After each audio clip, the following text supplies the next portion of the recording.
happily ever after, the damsel in distress, boys don't cry, the cliffhanger. Often depending on what genre we wrote in, along with it came certain reader expectations. But as society evolved, so did tastes. And then the reader looked for nuance and elaboration, because with great power comes great responsibility. Let's discuss genre misconception and mistakes. Then Seal Cannon will be along with indie books you might enjoy if you're a fan of All Systems Red by Martha Wells. Plus, we get down to business with a Kickstarter we would love for you to support, because there's nothing wrong with getting a little funky. So grab your favorite beverage and stretch your fingers as we get ready for another This Week in Indies with your host, Joe Compton.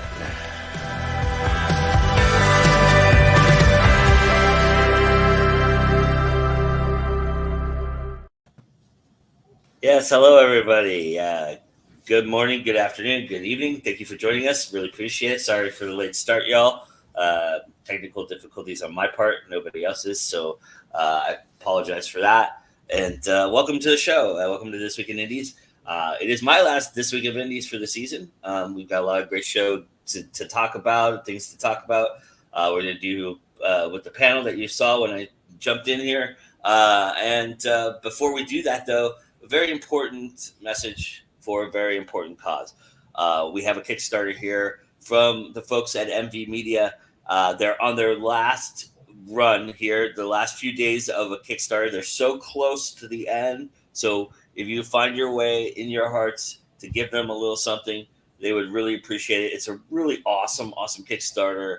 I'll let Mr. Milton Davis tell you more about it right now. And then we'll be back with the roundtable discussion on genre misconceptions. Hi, I'm Milton Davis, author and owner of MVMedia. In 2013, we began an anthology series which gave authors of African diaspora descent the opportunity to express themselves in their own way in various speculative fiction genres. We called it the Funk Anthologies, and they have been well received by authors and readers alike. The series began with steampunk, our spin on the steampunk genre, and continued with diesel funk, spy funk, and cyberfunk. But I'm here to talk about the next step in the Funk Anthology series, Space Funk. This will be our biggest anthology ever. With over 40 stories and poems, we're excited about our amazing authors sharing their fictional visions of space. As with our previous anthologies, we have a wide range of authors, from veterans to first-time authors. We also have authors from around the world, which each author bringing their unique cultural influences to every story. By the time you finish reading these stories, you will agree that space is the place. This is the first time we've used Kickstarter to create a Funk Anthology. We're doing it because if we're successful, we'll be able to pay our authors SFWA rates. It also allows us to create a book that will be as physically pleasing on the outside as it is on the inside. Our goal is $20,000, and with your help, we can make it happen. So scroll below, choose one of our great reward levels, and share with a friend. Thank you in advance for your support. Space is the place.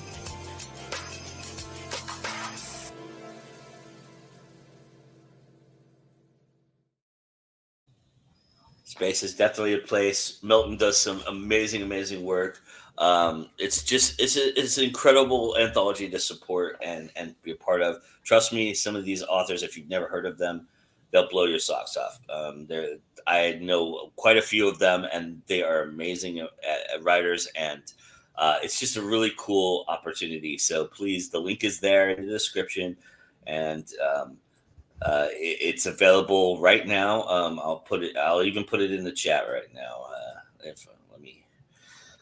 Let me just finagle this. Live television, everybody, or live video, everybody. You think I would be more prepared, but it's Sunday morning for me, so you just all have to bear with my weirdness. All right. All right, here we go. There's the link for everybody. So go check it out, and please, donate if you can, and if not, just spread the word. That helps a lot. They're almost there. They've got like 5 more days before the Kickstarter ends, and so thank you. I appreciate that, Vanessa. All right. Anyway, so let's enough of me, enough of it, all that. We have wonderful people to talk to today, and I'm going to let them do that. We are here to talk about genre misconceptions, but before we do that, let's introduce our panel. So, AJ, I'm just going to go down the line. AJ, start us off. Tell everybody. I'm AJ Mulligan. I write primarily romance novels of various subgenres. We got contemporary, paranormal, sci-fi. I have 2 books coming out Tuesday because I'm a masochist, and I decided to write them together. And Ariel here, that way, whichever way is also in that book. Yeah, we wrote together, and it's coming out as a paperback is already live. So yeah. Nice. All right, Ariel. Hi, I'm Ariel. Ariel Dawn. I write primarily like AJ. I write primarily in like paranormal romance, monster romance. I do a little bit of everything though. I dabble in some contemporary urban fantasy. And as AJ mentioned, we have a book coming out on Tuesday, Song of Silence, which is set up in her nowhere world. And I actually have a book that just dropped today with B. Murray. It's called Ink and Honey, and it is also monstery shifter type romance. So that's me. Nice. All right, Zachary. Hi, so I am Zachary Hagan. I am the author of the Eternal Chronicles series, which is fantasy, which is my primary genre, although I do have some things that will cross into the sci-fi genre down the pipeline. And I'm excited because by the end of this month, I'll have pre-orders available for my final book in the Eternal Chronicles series, Eternity's End, and that'll be coming out in October. So we're looking forward to that launch. Awesome. Congratulations. Thank you. All right, James. I am James Hill. Let's see, to which side do we move it? This side. That's my killer series. Nice. No, let's do that. These cameras screw me up. That's my killer series on the wall. That's a 4-part series. It's an adult urban crime novel series all about the mob and gangs in New York from the 70s to the 90s. I also write sci-fi and I write fantasy, working on a 3-part story, The Emerald Lady. And my sci-fi is a standalone so far, Pegasus, The Journey to New Eden. So I write in quite a few different things. And starting this year, I started working on a horror novel. So nice. I just can't stay in one place too long. Yeah, I think we're all kind of a little bit guilty of that. Our creativity takes us where it wants to take us, right? So That's right. So along those lines, though, I mean, so you all kind of have touched upon genre, and I'm sure you've run into tropes and things that people expect readers, other authors, beta readers, editors.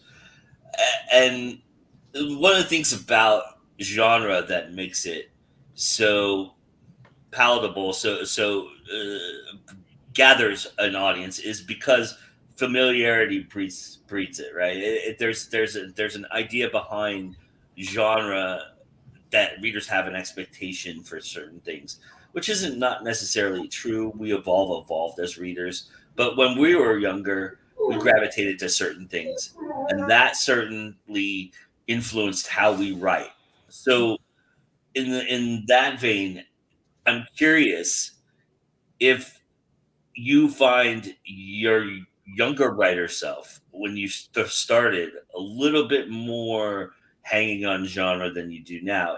Have you evolved past, what at the expectations of the genre are? I think I have. Yeah. Go ahead. Okay, I think I have, because I started off as a sci-fi writer, and I was writing almost entirely in sci-fi, and I was trying to write big sci-fi, fantastic development, throwing in all these made-up places and instruments and ideas. And then as I evolved and grew, I realized, trying to dazzle your reader doesn't really help. A car is a car. Just call it a car. Don't give me the whole internal combustion, fiber, blah, blah, blah type of thing. It's the car, you know. So you start to realize that you weed out all of this extraneous information, and then you get a much better story rather than try to prove how smart you are with your sci-fi. And of course, as you move into other genres, then you have to do the same thing. Like, I'm a purist. My sci-fi is sci-fi. My fantasy is fantasy. I don't like to mix fantasy into sci-fi and things like that, because I just find it doesn't really work. You're either writing a sci-fi or you're writing a fantasy. The only one that I see work, and I don't really think it worked all that well, was Star Wars. Because at some point they got to the idea, well, everybody just, has support. And it's like, why? And if everybody has it, why doesn't everybody use it? And so they went from the sci-fi idea, and all of a sudden, boom, we also had this fantasy idea that works well. And it's like, no, it doesn't really work well. And the more they tried to explain it, the worse it got. The first 3 movies were great. The next 3 movies was not so great. So that's my take on, as you move and you grow, some people grow up and some people grow down. I'm going to jump in on that and say I'm going to be the weird one who kind of was flip-flopped. So when I started writing in 2020, because I had grown up reading paranormal romance and things like R.L. Stine, stuff like that. That's kind of where I started writing just in general because of what I had read. And I do think that there's whether we realize it or not, that we use the tropes and we use those things because they're ingrained in us from television and things we read and stuff like that, even though we don't notice that we're doing it. So when I first started writing, I kind of had that idea where I wanted to be more subversive and not do what was expected, right? And as I've kind of moved, up the ladder through the last couple of years writing, my stuff's gotten, I don't want to say more reliant on tropes, but I learned more about the awareness that I had because I was writing with them and kind of mixing them together. And I do tend to mash up genres. It's my thing. So I kind of feel like once I started to really understand that even though I was doing it subconsciously, I became, more aware to how to use it and how to learn how to, hit those expectations while also still holding true to subverting some as well. So. Right. I think that tropes are sort of a cousin of cliches where they can definitely be overdone. Anyone who has read, and I'll speak mostly to the fantasy genre here, anyone who's read both The Lord of the Rings and The Inheritance Cycle will see massive similarities between the elves of Middle Earth and the elves of Alagasia. And so the elves and the dwarves and certain races have become tropes in and of themselves of the fantasy genre in fascinating but kind of odd ways. And so, a super strong elf with the ability to sing trees is sort of enough of a trope that it's expected. And if they don't do that, it's weird. But if you lean into that too heavily now, you're just copying Tolkien and Paolini. So I think there's a balance between fulfilling expectations of the genre and also subverting them. Mm-hmm. So some of that was difficult for me. So I didn't spend a whole lot of time with the elves in my own series. They're there, but they're mostly background because there's, I think, a total of 10 races represented in my books. So it's a very populated world.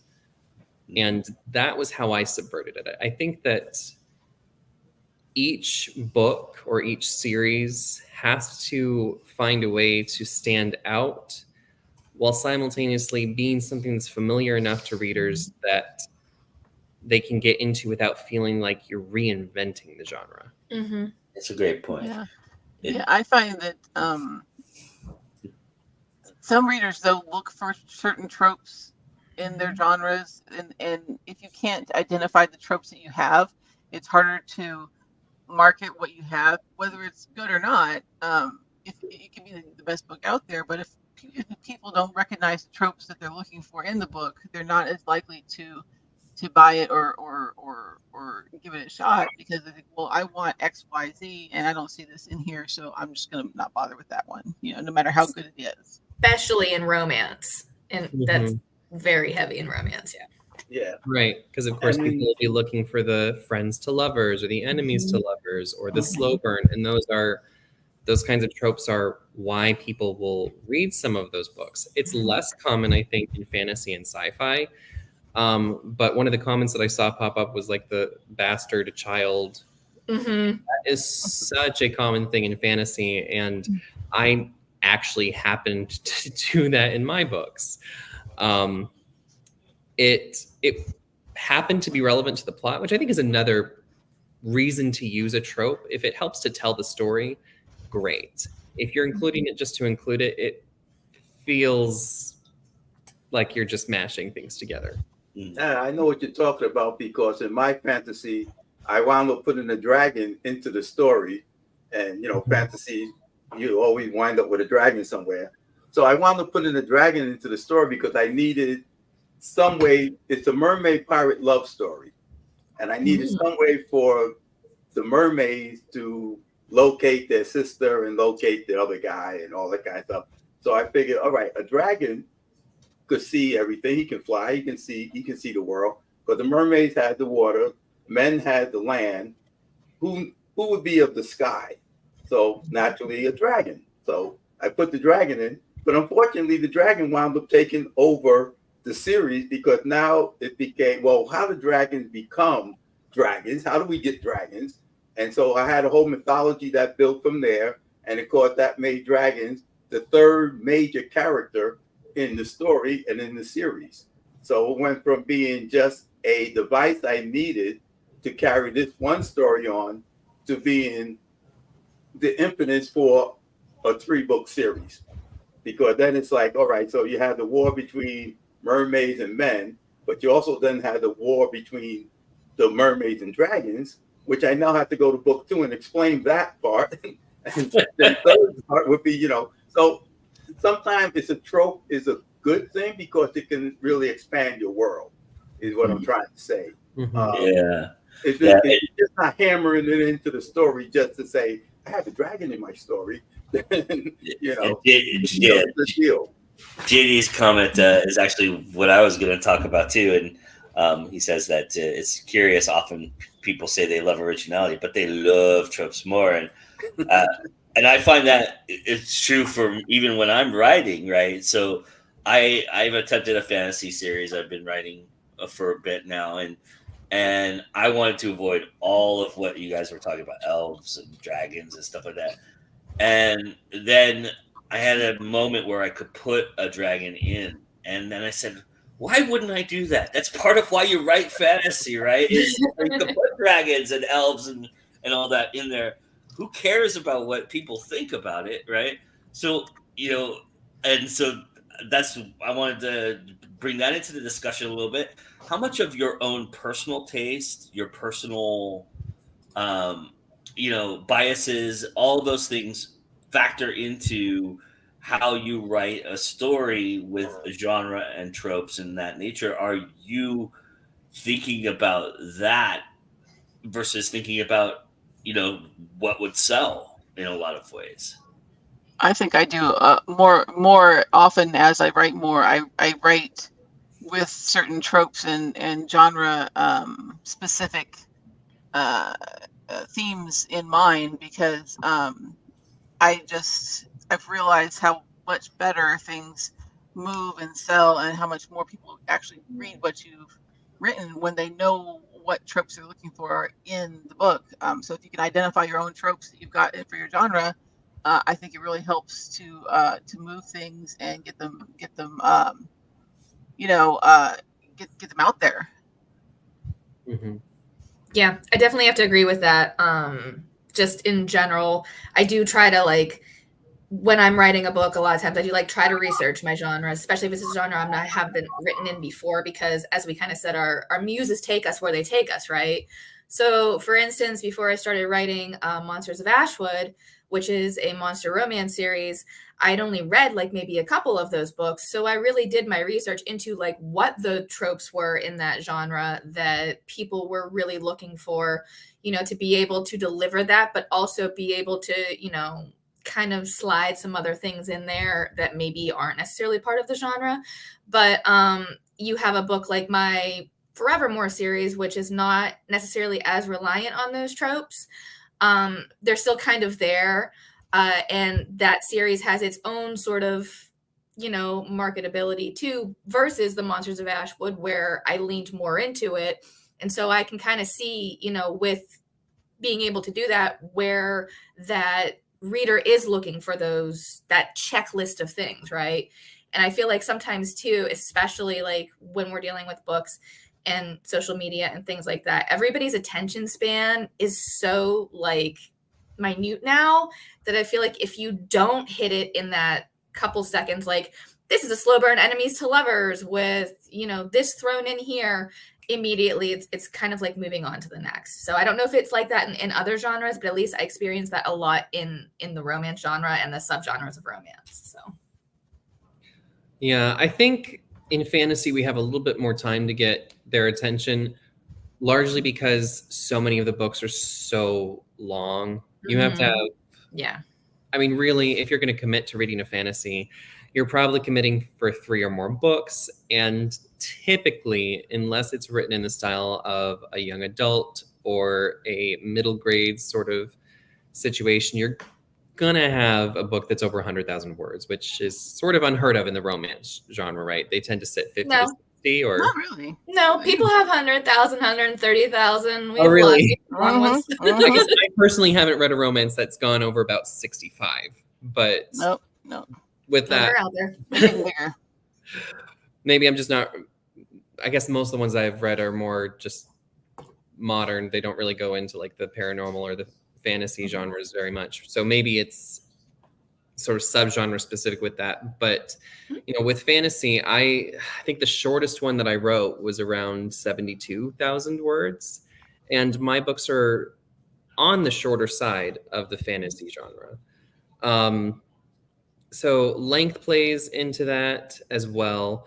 And so we have a little bit more time to catch that attention. I know that especially in a series, the first book kind of just feels like an opening act where you're setting up the rest of the story. So there's an element of reaching the readers and their expectations and setting up a world that's your own. My biggest pet peeve about fantasy reading that first book for that world build and the 20,000 word prologue and right.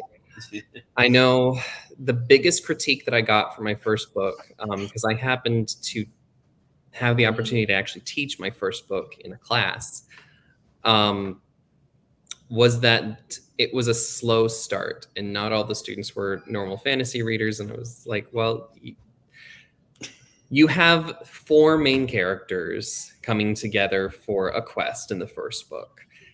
And how am I supposed to do that without actually introducing them where they start? You can't just drop into the middle of the story without any of the background, because especially in a fantasy, because you have to introduce the races of the individual characters, and you have to have that background in order to understand what's going on. So it is the hardest part about reading and writing a fantasy series, is that you have to have that first book both accomplishing something in the story as well as showing the readers what the world is. And I think that's both a fault and a strength of the genre. Yeah. It's hard to do a standalone fantasy unless it's an urban fantasy or something that's already pretty familiar. Even now, urban fantasy, you have to have at least you have to have at least a trilogy, because you end up... Historical fantasy, you can have a standalone too, because you already have the world building already set. So the world is already built for you if you're using historical fantasy. Right. And you're dropping your characters into a world that people already know, which makes it a little bit easier. Like you said, with the world building on a fantasy series, you have to stitch so much stuff in it just to build the world out that people, after they read the first book, doesn't really have an idea of the story. They have all the characters and everything. And of course, especially with fantasy, you have a lot of quests. The hero journey is the story. In sci-fi, you don't really have that much hero's journey as you have world building. That's the other side of sci-fi. You have to more or less build out a world. Even if it's based in this world, you still have to build it out into a future or some kind of technological aspect of this world. So some new set of rules that has to be established for the reader. right. And so when you dabble between, that's why I said I'm a purist. Because when you dabble between the two different genres, one of them is definitely world building, and the other one is definitely character building. And so when you're dealing with fantasy, you're dealing mainly with character. You're building out, even though you might be building out a fantasy world that they live in, it all revolves around those people that you're putting in the world. As opposed to when you're dealing in sci-fi, the characters could be quite normal people, but the world around them is fantastic. And so you get to the point where sci-fi doesn't really work that well in series, and some of them do, like space operas and things like that. Again, because you're building different worlds and different societies as you go along. But basically, sci-fi, people want to read it and be done with it. Whereas fantasy, people want to read it and they want to see what comes next. What's going to happen to these people next? And so you get that continuation. And if you don't really build it well in the beginning, it starts to fall toward the middle and the end of your series. You start sliding in at about 50,000 words at the end of your series because you already built the world. And now it's just a matter of these people going through and getting to the end. Well, James, you captured one of our audience members by saying pirates and mermaids, and she would love to know the name of the series that you were talking about. So that's the Emerald Lady. That's the first book in the series, and the one that's coming up afterwards is the Ruby Cradle and the Diamond Warrior. And both of those two are about halfway written. So when I go back to writing, and when I jump out of the horror, I'll go back to writing fantasy, and I'll dive back into my mermaids and pirates and dragons. But the Emerald Lady is the one you want to read now. Nice, awesome. So I don't know if you saw this comment, AJ and Ariel.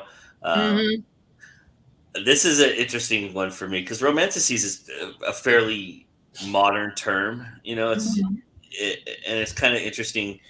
It's kind of we're breaking things down into subgenres so often, and even there's epic fantasy. There's it's just crazy, and it's hard sci-fi, and all these little genres that are popping up because the readers are starting to kind of put themselves in boxes and say, this is what I like. This is the sci-fi I like. This is the fantasy. This is the romance I like. But romantasy is kind of like one of those like blanket terms that, I mean, you could pretty much call anything you all written romantasy in a lot of respects. Most of it. I mean, some of it for AJ is a little bit too extreme for romantasy, but it's interesting that terms like that are popping up. I think there is, and I brought that up because I think there is a need to cross over for readers, right? They want to find they want to find that they don't fit in a box, so they utilize terms like romantasy to kind of hide that aspect, right? Or give themselves merit as to what they like, And so, in that respect, do you think that for you, James, especially since you're a hardliner about genres, do you think that genre is a misused term at this point because of the blending and the aspect of subgenres, or do you feel like there is still some laws and rules that dictate a genre. I believe there's still laws and rules that dictate the genre. But like you said, there are so many subgenres now because people want to identify as a particular entity. You know, it's not just I want to be sci-fi. I want to read cyberpunk sci-fi. Right. Or I want to read space opera sci-fi. Or, you know, I want to read elves and dwarves. I don't want to read mermaids and pirates, you know. So you start here at the top of fantasy or sci-fi or even romance, and then it starts to splinter out, and then people start picking, well, I like this and I like that. And you know, and that's what they gravitate to. And basically at many different people you have in many different genres. And some people cross paths where they would like a romance with a werewolf and a dragon and maybe, you know, a knight somewhere, you know, but it has to be a romance. Somebody has to be in love, you know, and all that kind of stuff. Where we used to have the knight rescuing the damsel in distress from, and it was just a knight's tale, you know. But now they classify it and quantify it as being a romance fantasy, this or that, you know. So sometimes you might think that the genres have changed, and sometimes it's just that people just put new tags on them, you know. I think that the subgenres aren't really genres in themselves. I think it's more of a misnomer. I think that it's mostly a way for readers to, or for authors to communicate what tropes are present there. For example, I might call my series an epic fantasy, but it's because the hero's journey plays a big part in the first few books, and it's a sweeping journey, which is sort of a hallmark of the epic fantasy subgenre. So it's going to identify with that more than almost anything else, but it's still following the rules of the fantasy genre as a whole. I do the same thing with my adult urban crime novel. You know, there you have like 3 different tags, you know, adult, urban, crime, you know, and basically it's a crime story about a family or, you know, a group of guys who get together and commit crimes, you know, but, you know, they're loyal to each other, and, you know, you see them go from teenagers through adult to pass it on to the next generation. So it's a generational story, but, you know, you get, and I kind of think that some of these subgenres and the idea of subgenres is more a marketing term, like you were saying exactly, that allows you to pick an audience or to target an audience more than targeting the material itself. You're putting the tags on because you want to reach a particular audience. And I think the subgenre thing came out of marketing more than out of the actual authors and writers saying, well, this is my story, and it's this, that, and the other thing, where I think as authors, we kind of just write the story and then people can tag it or, you know, try to sell it the way they try to sell it. Absolutely. And part of it also, the categorizing comes from how specific readers' tastes are recently, especially in romance groups on Facebook or what have you. They get very, very specific in what they're looking for when they request a certain type of book. Like, I want this. Almost scary specific. Like, they'll post a picture and be like, Rex. Yeah, like, I want something that has this vibe, but it also has this and this and this. And they like categorize what they want in it. And so you have to say, okay, does my book fit that? Oh, no, not that one, but most of them, maybe.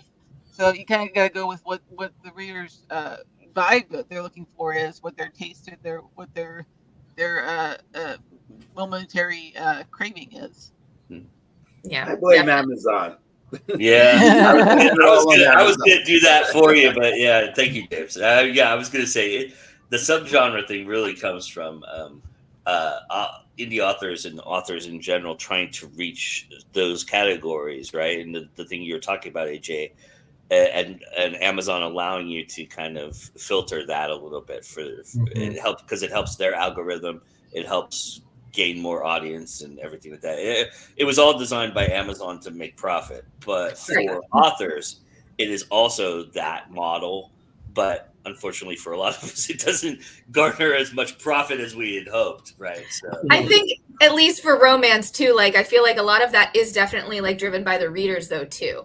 yeah, Because sure. I know even when Amazon updated, you know, a lot of their subcategories, like there were definitely like a lot of them that they like into there. They had billionaire romance or, you know, small town romance or whatever that Mafia didn't exist romance. before because they were, you know, primarily seeing readers in all these social media spaces or all these book related spaces going, hey, I want more of this. And there wasn't a category for it, you know? So I feel like some of that is driven too by that reliance on tropes. You know, you wouldn't have some of these subgenre categories had people not, you know, kind of been like, hey, I need my billionaire and I need him to be owning this company and I need it to be a slow burn and I need it to, you know, like, and maybe throw a werewolf in there somewhere, you know? Like, That would be a really fascinating mashup right there. don't tempt me. A million projects. But for guys like I know what James, you mean. I have like a backlog of ideas probably for the next 10 years. I don't think I'm going to live long enough to clear out the back of my head. yeah. I'm trying. I'm trying. I was gonna say, unfortunately, for guys like James and I who write crime fiction, a lot of times that gets lumped into thriller, right? Because it has that element of it, and it's like if you don't lump it into some kind of thriller or mystery element, it kind of gets dismissed because. And it's a major, and crime is a major genre. That's a true genre, and it's just like, but it gets dismissed like that. I think a lot of times paranormal suffers the same fate in that respect, right? Because there's paranormal romance, there's urban fantasy that some people equate to paranormal, which is a misconception, and that happens. And Vanessa brings up a good point too. I think romanticy as a term, it helps encompass romance and fantasy that does not fall into paranormal romance in the way that urban fantasy was created to encompass the fantastical in modern settings. And now it's so it is a way.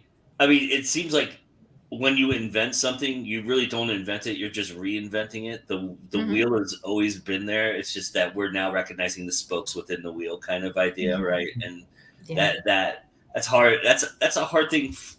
I think as artists, right? Just as artists, pure artists. I'm not talking about writing, whatever you do as an artist. You want to be unique. You want to think that what you've done is different from anything else anybody has ever tried in the history of mankind and world and everything like that.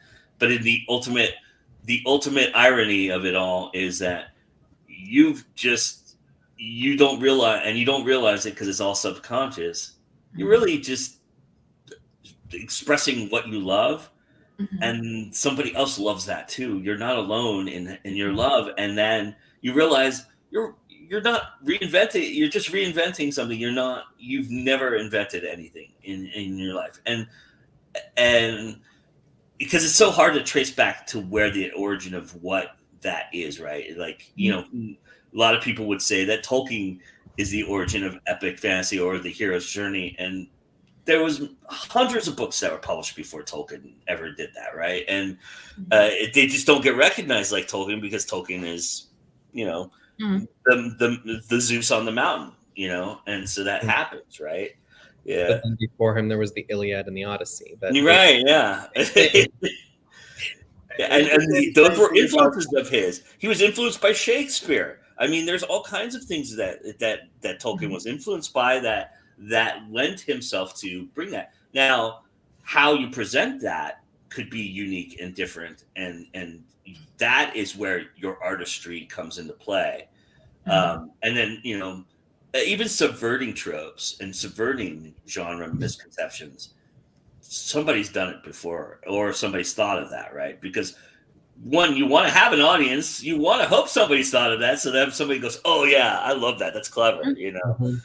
But that's tough, right? That's Beowulf, yeah. Well, yeah. Part of being original sometimes is, you know, it's a nail in your coffin, because if you're too original, then you fall out of the mainstream, you fall outside of everything else, and no one knows you.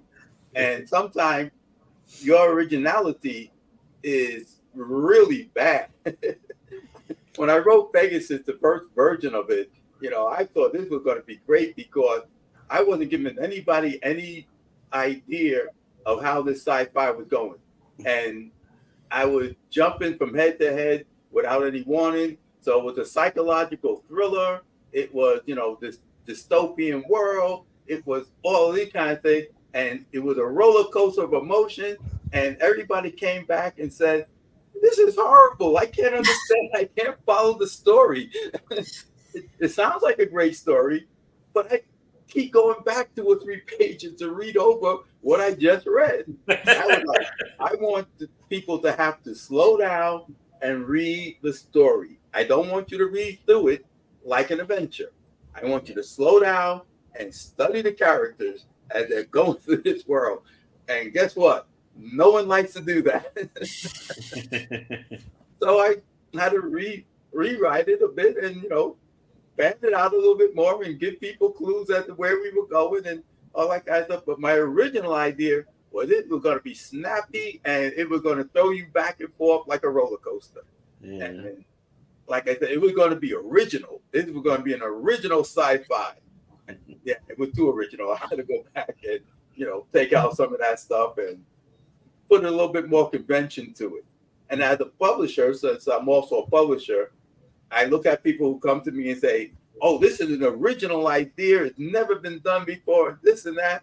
And I'm saying, it's probably not going to sell either because you have to be in the market. And the market is this. So if you're over here in the market, you're all by yourself on an island. You don't want to be there. You want to be over here where everybody else is. So let's slide a little bit to the left. Meredith brings up a good point. She says, you may not be the first person to do something, but it might be the first time an audience has seen it. And then you're opening doors for them. But you have to get them in the door, right, James? That's the problem. That's right. But at least let them know where the door is. You got to put a sign on it. Yeah. This is original. Come see. Come take a look at this, right? And that's such an important point. I love that comment because I will say one of the first inspirations that I had for the particular series that I'm finishing was I had a student. They were looking for book recommendations, and I thought the Chronicles of Narnia would work well for them. They're like, oh, no, it's too old. I can't get into it because the language is weird. They didn't like, and I was like, that blows my mind because it was my favorite series as a kid. I can't believe that we've progressed to the point where now it's too old for you to read. But, that became one of the initial kind of inspirations for finishing the series. Because I felt like it was sort of a spiritual successor to C.S. Lewis's work. And so it is, what can we do that builds on the work of previous generations of authors who have done so well and introduces some of those things and opens those doors for new readers? I hope that kids and young adults who read my books who haven't read C.S. Lewis will go back and read what inspired some of the ideas and feelings behind the Eternal Chronicles, because I think C.S. Lewis wrote some of the seminal works of the genre. Personally, you want heartbreaking? I was talking to a young person that I work with, and they were telling me that they really love tragic endings and things like that. So I recommended Shakespeare, and that person literally said this to me: "I can't read Shakespeare because they talk stupid." Oh. And I said, I was like, you're missing out. I can't help you. There are modern adaptations of Shakespeare, though. There's like Shakespeare retellings. There's like graphic novel. Like, it's not all, So they do have some. But if you're not gonna indulge it. I like the new Shakespeare where they use the old language in modern settings, Yeah. But it's such a great matchup to hear them speaking this way, and they're in a disco. Right. Very Romeo and Juliet 90s movie. Yeah. I think Shakespeare is so adaptable to almost every sort of interpretation because he was a fantastic writer. His work is timeless. There's a reason why I mean, he probably would hate that we teach it in high school, but there's a reason why we teach it in high school. Yeah. But that's interesting. I think that what a lot of people don't get is that Shakespeare really shouldn't just be read silently. It needs to be read out loud in order to make sense, because there's a cadence and a verbiage that has to be heard out loud, or it reads stupid to the mind, but it sounds pleasant to the ear. Yes. Well, it's also meant to be performed too. That's Right. another thing. Most of his works are meant to be performed, so you can't reading it as a book. It's just not. It doesn't flow that way. That's not how it was written. Yeah. Absolutely. Yeah. Yeah, we had to perform Shakespeare, and I went to an all-boy Catholic school. So, so the fun part was, who's going to have to be the girl in the story? Who's going to be Juliet? And, what they did was how it originally was how it was originally done. Yeah. What they explained to us, there was no female actresses back in the day. They were all men, and so, but to get around that, they would move it around the classroom, so everybody had to read some part, and it would. And I had one teacher who would just point to you, boom, you go, and you had to read the next part, which also meant you had to pay attention to what was being read and what was going on, because just watching the page, you wouldn't be able to follow it unless you heard them and paid attention to it all. But Shakespeare is great. I love Shakespeare. So, that being said, that leads us perfectly into our intermission here, which is the Indie Connection by C.L. Cannon. And these are some indie books that are along the genre lines of All Systems Red. And so we'll take a little break here, and then we'll be back to talk about the panel. And on the other side of this break, I got something for you. Hang tight.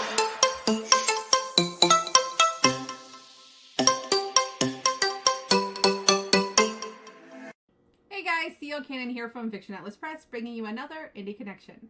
Today I'd like to tell you about some indie books that you might enjoy if you're a fan of All Systems Red, The Murderbot Diaries by Martha Wells. The first book I have for you is called Girl of Flesh and Metal by Alicia Ellis. Lena hates her parents' tech company. The world worships each cutting-edge cybercorp release, but Lena has her doubts.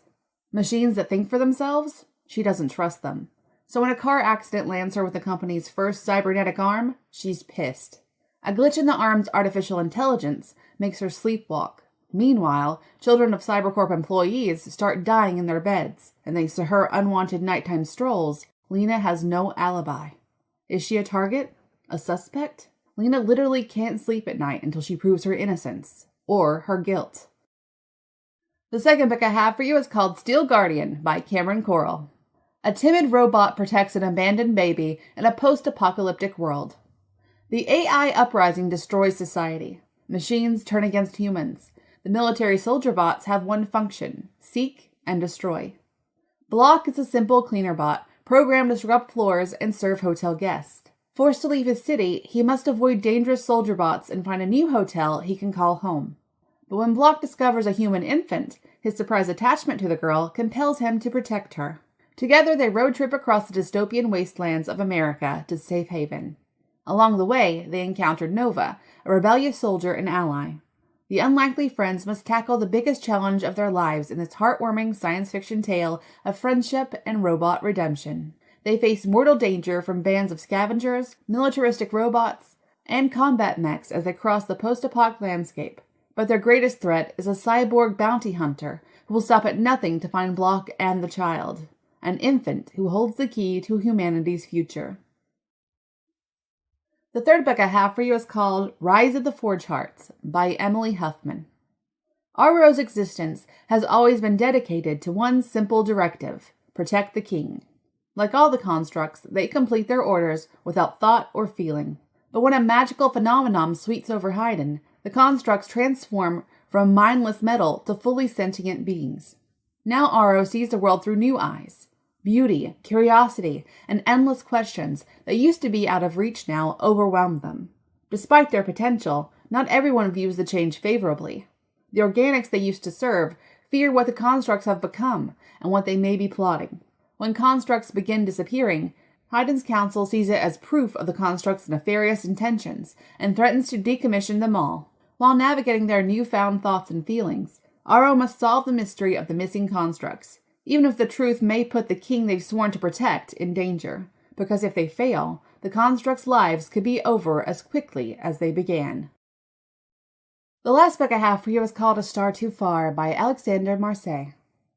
A Star Too Far follows a saboteur as she attempts to disrupt and dismantle corporate reconstruction efforts in the wake of orbital bombardments. Gritty, ruthless, and antagonistic, this far-future story grabs sci-fi's cautionary tale and cyberpunk's neon chrome aesthetic by their throats and squeezes until they go limp. Until the glossy paint peels off the mech armor, implants, and high-tech dystopia. Until the only option left is to partition one's own memory, lean into more escalation, and bend to others' bad ideas and agendas. Koyashiro is equipped with her own flavor of tech, a promise to her dead father, and a smoldering grudge against Corpos. She's ready to burn, hack, and slash a path of revenge, but it's going to take more than that to succeed. She's going to need help, upgrades, and a dose of mysticism if she's going to twist her way through the ruins of San Diego, the Drop, and the past that refuses to let go of her future. Okay, that's all for me this week. I'll see you next week on the Indie Connection. Bye!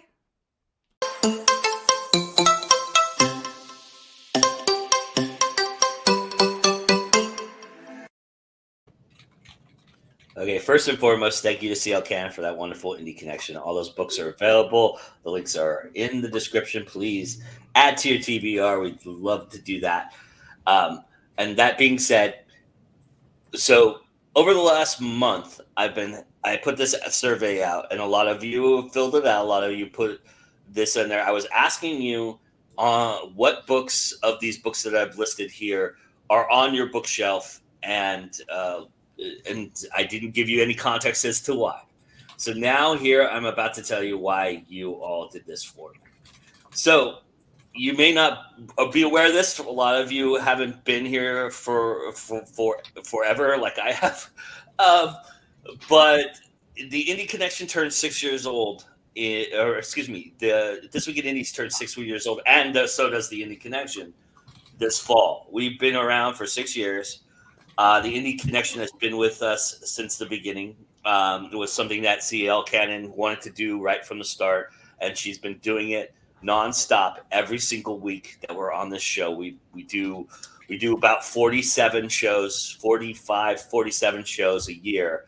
Every week this show airs, and she's done 47 Indie Connections, which if you know Courtney, if you know CL Cannon and all, you realize this is something she does on top of everything else she does. She's a PA, she's a marketer, she does website design, and she runs a publishing company called Fiction Atlas Press. And over those 6 years, she's been graciously giving us every single week of her time. And so she needs a break. She needs some time this fall to be the author that we all want her to be.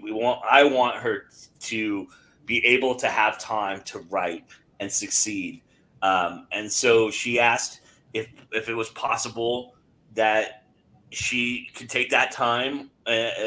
She's cutting back on other things, but to take over the Indie Connection time to get out there and start writing again. She's out there at cons, and she's realizing that has the same books over and over again. It's time for her to put something new out.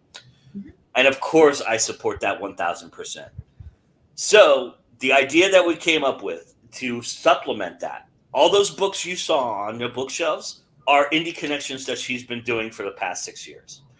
A lot of them are the older Indie Connections she did early on when a lot of you weren't already here. So I figured that was a really good collective mix of that, so that you all could experience those Indie Connections again. So this fall, the bookshelves that were the books that were most voted for are going to be the best of the Indie Connection. We're going to re-show each of those episodes. So, for example, the Dresden Files was the #1 book. Spoiler alert. And so that was actually the very first Indie Connection she ever did.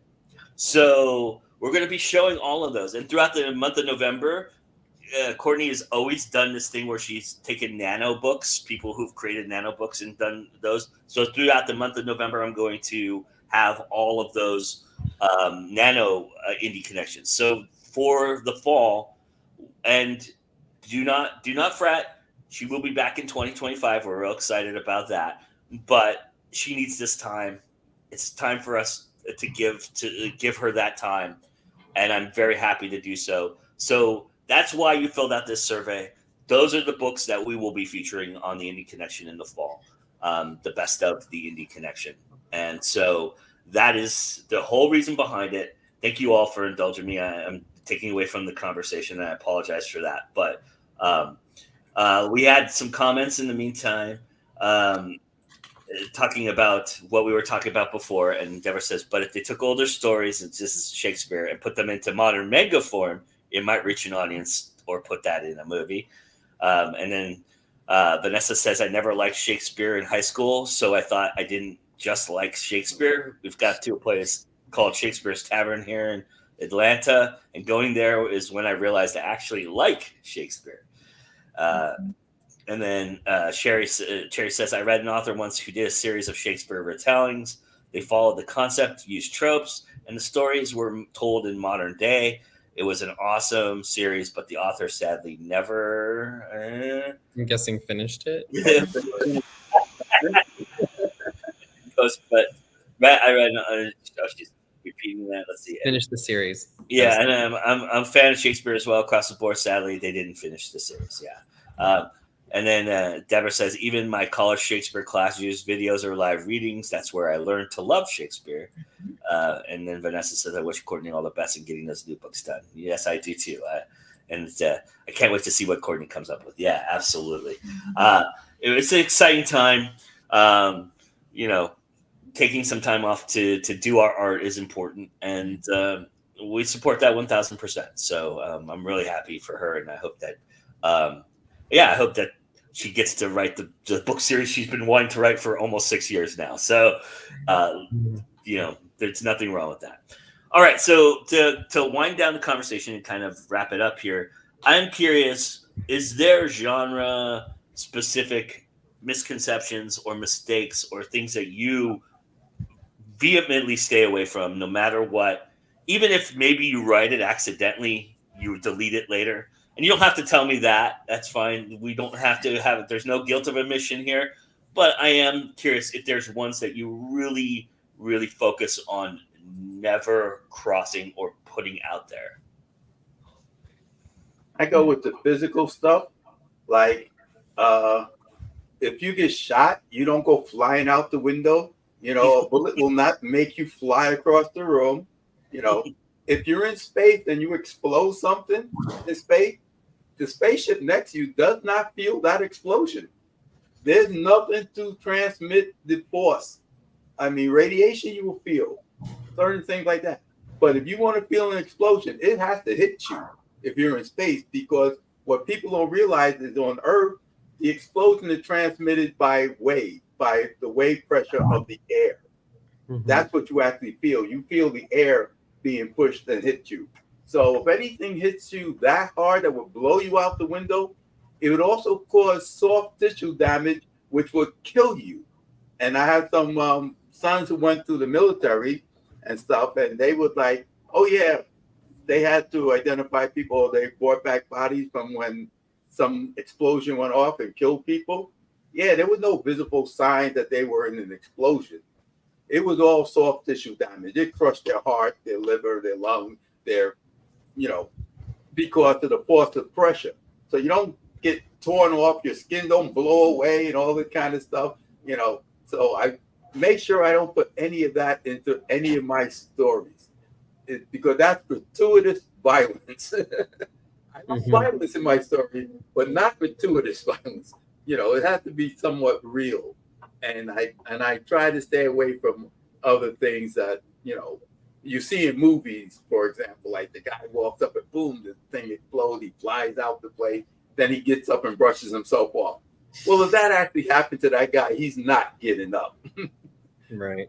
I think for me, it's villains with no backstory. one of the worst things I think in the fantasy genre by far is that there's a villain who's incredibly powerful with no apparent motivation for their campaign against the hero other than power. And that's just confusing to me, because people, even if they're a different race, like my main villain is a Jinn who was once a dragon, but his impetus for his actions is because he wants to get back to his previous form. He wants to be a dragon again, and that was taken from him. And he's raving against what he sees as injustice on the part of the deity in the story. So I don't like villains that don't have a reason to be evil. It doesn't make any sense to me. So I stay away from that. I don't think there's anything in particular that I try to like stay away from. I think for me anyway, I don't really notice sometimes some of the things until I'm going back through in an editing form, or when I'm going back through in like a self like review form or whatever. And sometimes I might take something out because I'll be like, all right, Ariel, that's a little over dramatic. We might need to dial it back a bit. But for the most part, I don't typically try to stay away from things. I'm more of like a person that tends to gravitate to things and sees how we can do it in a different way, or how we can make it, kind of like fit my mold a little bit more, or, how can we take this one thing and toss it into the cauldron and see how it comes out different. I kind of I lean into that a little bit more than I do away from it. I don't know. I think with romance, the main thing with the genre is the happy ever after.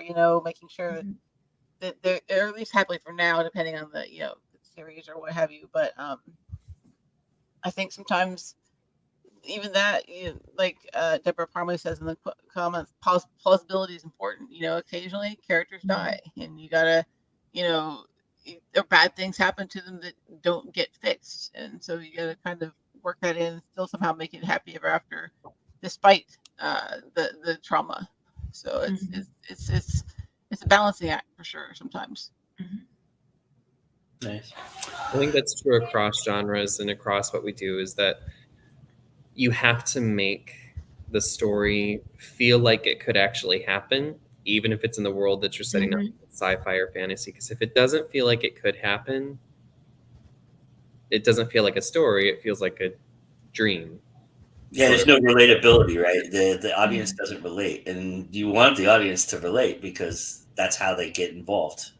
Well, that's the hardest part about being a writer, to make the impossible seem plausible, to make it seem probable. So you take the impossible, but you make it probable.